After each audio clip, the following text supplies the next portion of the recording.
Mà hôm nay mình sẽ chia sẻ với các bạn một cái bài podcast của The Daily của báo New York Times, cái tờ báo yêu thích của mình, và cái chương trình, cái show của The Daily là cái show yêu thích của mình, my favorite show.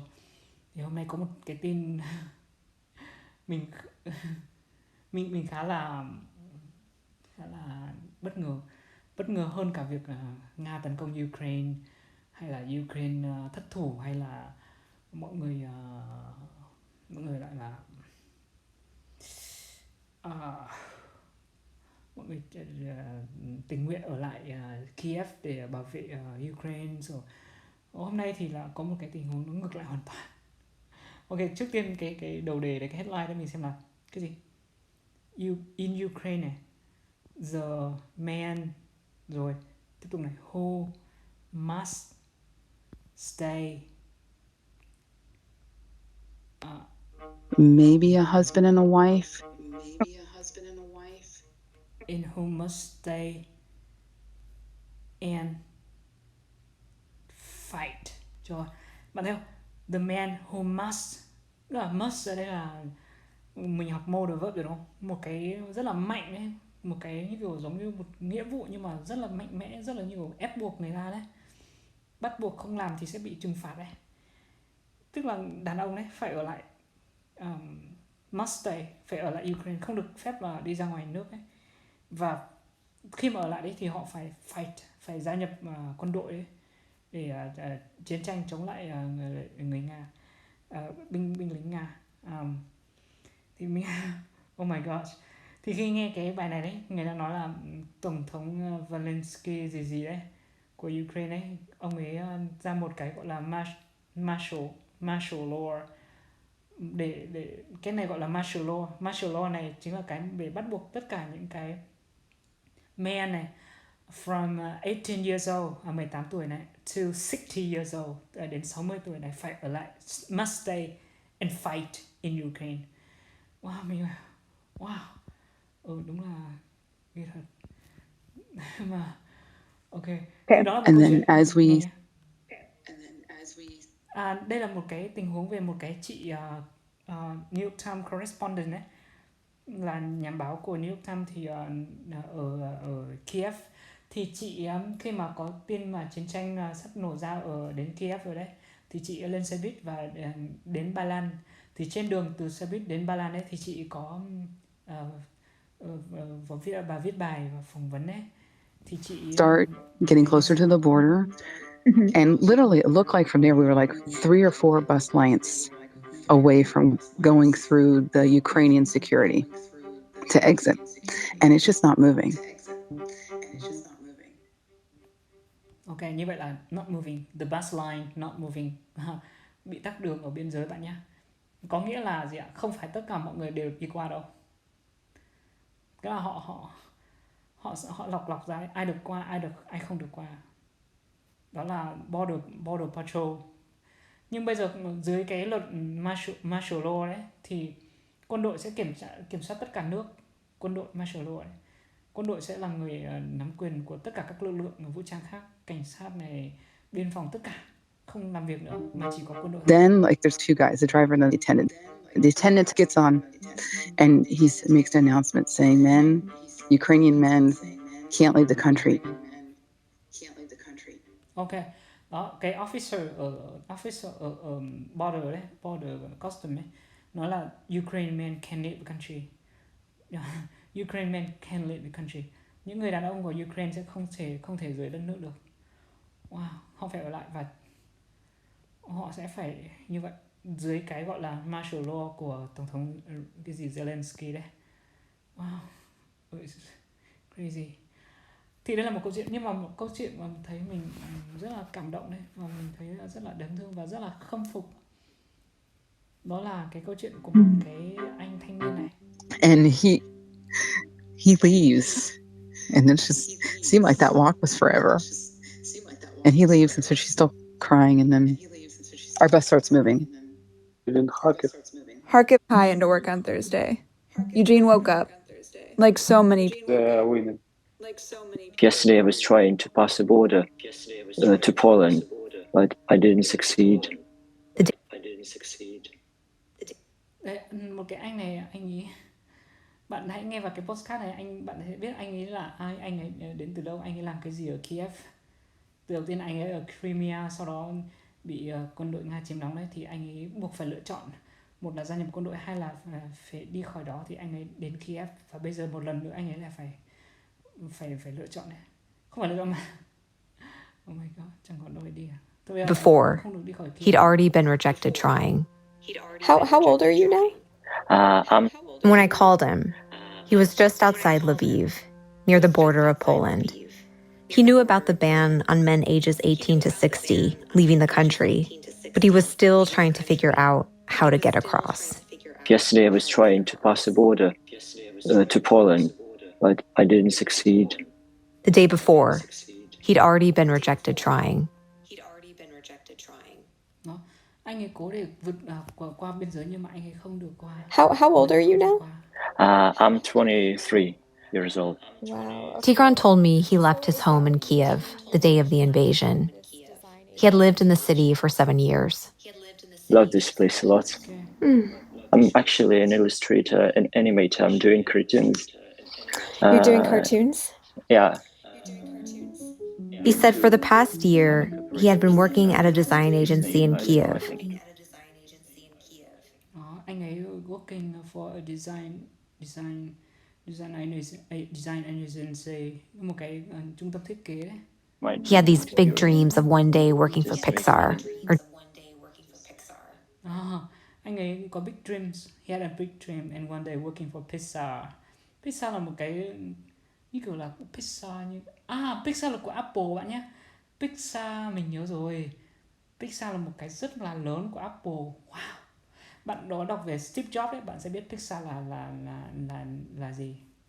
Pixar là một cái mà Steve Jobs đã lập lên ấy sau khi bị tống cổ khỏi Apple, cái mà ông ấy là người sáng lập lên. Thật là điên khùng. Nhưng mà Disney. Yeah, it's one of my dreams because I was raised on these cartoons, and yeah. You were raised on the Mickey Mouse cartoons? Yes, and 101 Dalmatian, and many others. Yeah. 101 Dalmatians. I haven't thought about that movie in a long time. Không biết phải không? During my last year, I was making a cartoon, and I've just finished it. I can send you a link. You can watch it later.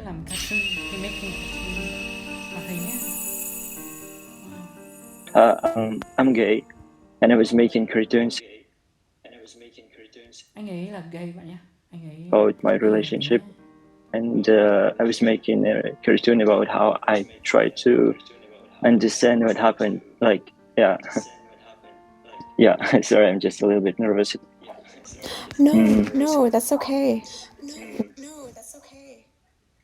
Cái cô phóng viên đang an ủi anh ấy đấy. Thực ra cái việc mà thừa nhận mình là đồng tính ấy, ở châu Âu ấy rất là chuyện thường thường thôi. Bạn là người đồng tính thì bạn thế thôi, chẳng làm sao. Ok, yeah, you gay, okay, you gay. Yeah, whatever you want. Tự do đấy bạn, và tôn trọng người khác. Is it about a breakup? I was. Break up. Đấy, anh ấy mới break up với một ai đó. I always miss this person. This is all I can say. Yeah, and I've just decided to make a cartoon in order to understand my feelings about the situation. But situation has changed. Situation has changed a lot. Tigran too was woken up on Thursday morning by a call from a relative. This one from his younger brother. He said, Russia is bombing us. His brother was already on a train to get out of the country, and he crossed the border into Poland later that day. And this was a small relief to me because I know he's definitely safe place right now. He's government. So Tigran also starts trying to move quickly to get out. I just took all my technical equipment because I'm drawing all the time. I cannot imagine myself without drawing. And I also took another bag just with socks, underwear clothes, 4 pairs of shorts, and one pair of jeans and sweater, and just gathered all my cash and documents. And can you just tell me why you wanted to leave Ukraine? Đây là một câu hỏi rất quan trọng. Can you just tell me that why do you want to leave the Ukraine? Tại sao anh lại muốn rời khỏi Ukraine? Tại sao anh không ở lại để chiến đấu như mọi người ạ? Cái rất quan trọng nhé. Bạn chú ý tried to get him to submit paperwork in Crimea, where he grew up. At the time, it was part of Ukraine. He was 16 years old. Yeah. It turns out that Tigran has had an experience like this before. Ok, thấy không? Tigran had this experience before. Anh ấy đã ở trong một cái tình huống này trước đó rồi. Đấy giờ đây không phải là đầu tiên đấy. Anh ấy gặp cái tình huống này. Tình huống là xảy ra chiến tranh đấy và bị ép buộc phải ở lại đấy và anh ấy ra đi. For him, the story starts in 2014 in Crimea, where he grew up. Đó, anh ấy là đến từ Crimea. Yeah. Cái bán đảo. At the time, it was part of Ukraine. Đó, at the time it was a part of Ukraine. Như cái thời gian đó là vẫn was a part of Ukraine, was a part of Ukraine chứ không phải là is a part of Ukraine. Bây giờ là is a part of Russia, like under Russia control. Bây giờ là dưới sự kiểm soát của Russia. He was 16 years old. Anh ấy, he was 16 years old that time. When the Russians annexed the peninsula. To get people Russian Okay, Crimea là một cái peninsula. Không phải là island nhé, mà là gọi là peninsula. Nó giống như kiểu là đó.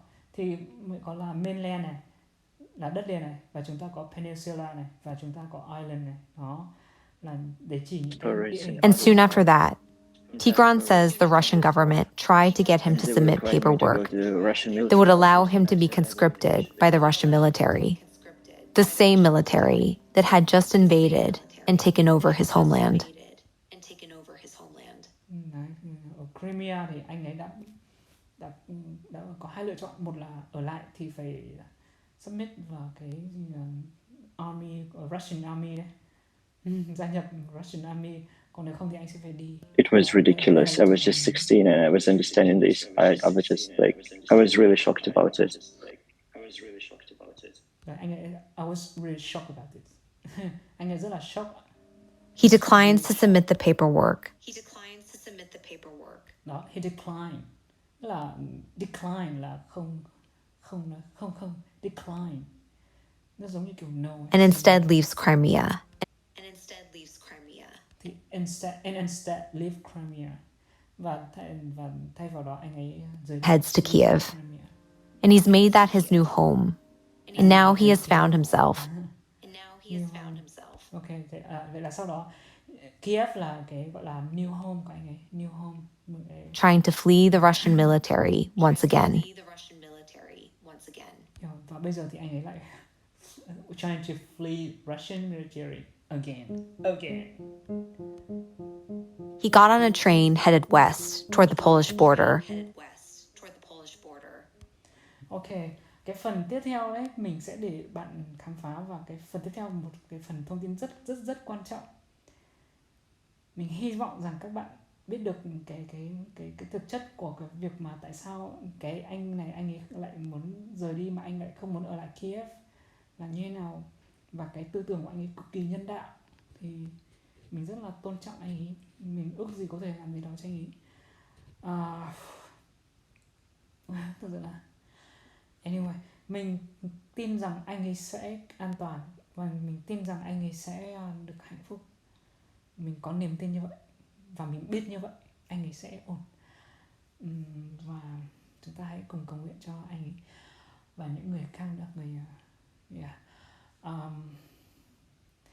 Về cái mình muốn nói thêm là về cái The Daily này, mình rất là thích cái The Daily, mà mình rất mong một ngày nào đó mình được giống như kiểu là trainee hay là giống một quan sát làm cho cái team của The Daily, bởi vì cái người mà như người sản xuất cái show này, the producer này cực kỳ hay. Mình rất thích cái cách mà họ sử dụng âm nhạc, piano này, tất cả những đó, bởi vì nói với bạn là mình rất thích âm nhạc, mình rất thích piano, Và cái họ sử dụng âm nhạc cực kỳ khéo léo ạ.